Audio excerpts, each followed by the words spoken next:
প্রস্রাব ইনফেকশনের মতো একটা বড় সমস্যা। এটা কখন হয়, কেন হয় এবং কিভাবে এটা সহজ সমাধান করা সম্ভব, সেই নিয়ে আজকে সম্পূর্ণ ভিডিওটি থাকছে। আমি খুবই অল্প কথার মাধ্যমে ভিডিওটি শেষ করবো, সবাই মনোযোগ দিয়ে দেখবেন, কেউ স্কিপ করবেন না। তোহা হোমি হল ইউটিউব চ্যানেল এবং ফেসবুক পেজ রয়েছে। এই প্রস্রাব ইনফেকশন হওয়ার জন্য যেটা একান্ত কারণ, সেটা হচ্ছে পানির অভাব, শরীরে পানির অভাব। আমাদের শরীরে যখন পানির পর্যাপ্ত পরিমাণে চাহিদা মিটে না, তখনই এই প্রস্রাবের ইনফেকশনটা বেশিরভাগ মানে দেখা দেয়।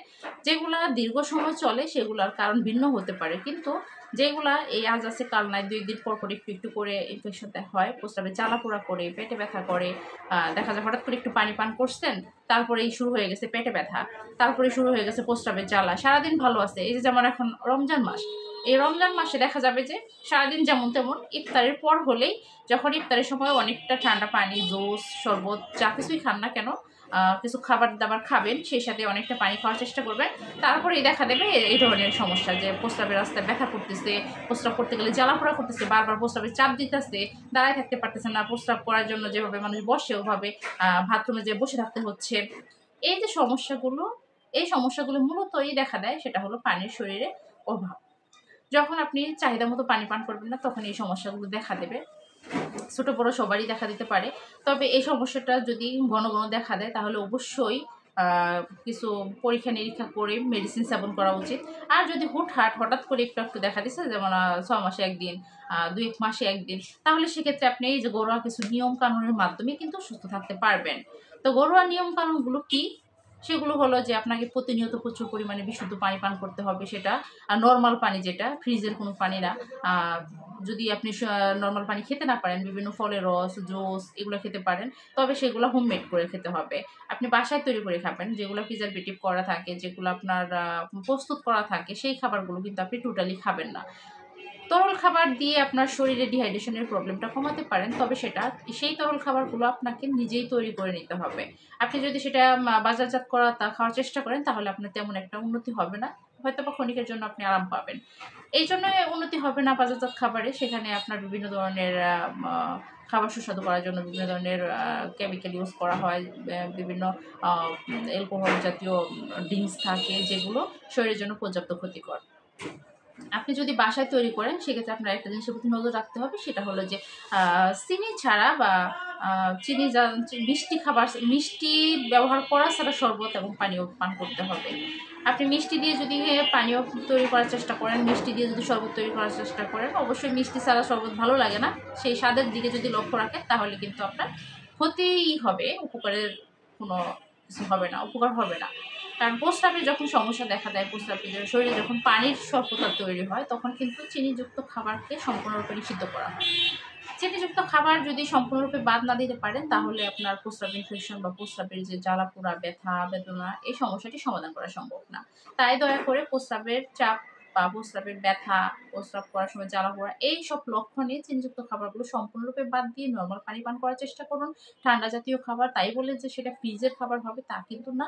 আপনার ঠান্ডা জাতীয় খাবার বলতে ডাবের পানি খেতে পারেন, ফলের রস খেতে পারেন, তরমুজ তরমুজ খেতে পারেন, পর্যাপ্ত রকমের সিজনাল ফল যেটা আপনার হাতের কাছে থাকুক, সেটা যদি শরীর ঠান্ডা করার মতো হয়, আপনি খেতে পারবেন। বিভিন্ন ধরনের সবজির মাধ্যমেও কিন্তু সেটা সম্ভব। সেটা হলো যে আপনার লাউ, কুমড়া, এগুলো কিন্তু ঠান্ডাজাত পানিজাত সবজি, অতিরিক্ত পানি পাওয়া যায় এইসব সবজিতে।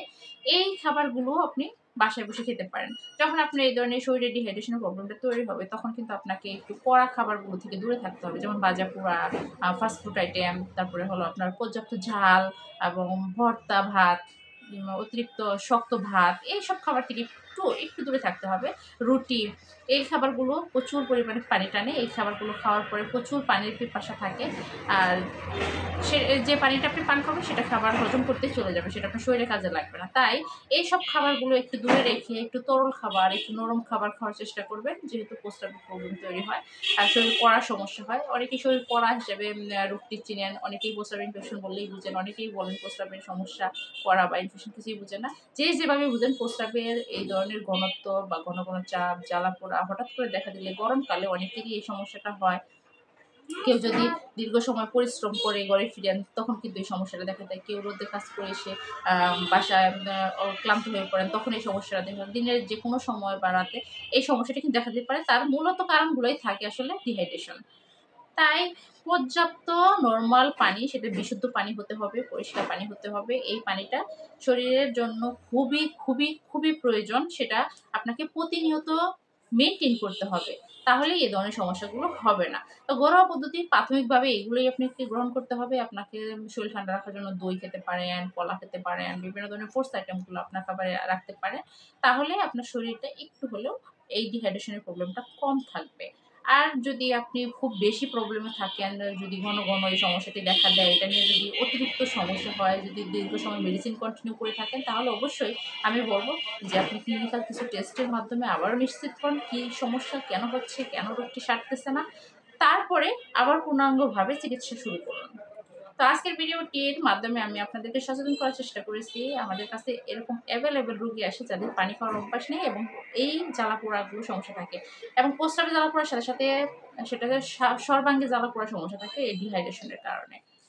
পানি জীবন এই কথাটা বলা হয়েছে এই জন্যই যে পানি অনেকটা শরীরকে সুস্থ রাখার একমাত্র মাধ্যম। শরীরের প্রায় 40% রোগ হয় পানি শূন্যতার কারণে, আর বাকিগুলো হয় বিভিন্ন কারণে। তো এই 40% রোগ নিরাময়ের জন্য আমি মনে করি পানি যথেষ্ট।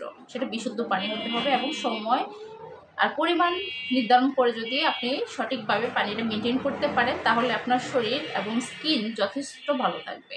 আশা করি ভিডিওটি আপনাদের ভালো লেগেছে। ভিডিওটি ভালো লাগলে লাইক, কমেন্ট, শেয়ারের মাধ্যমে তহমিল ইউটিউব চ্যানেল এবং ফেসবুক পেজের পাশে থাকবেন।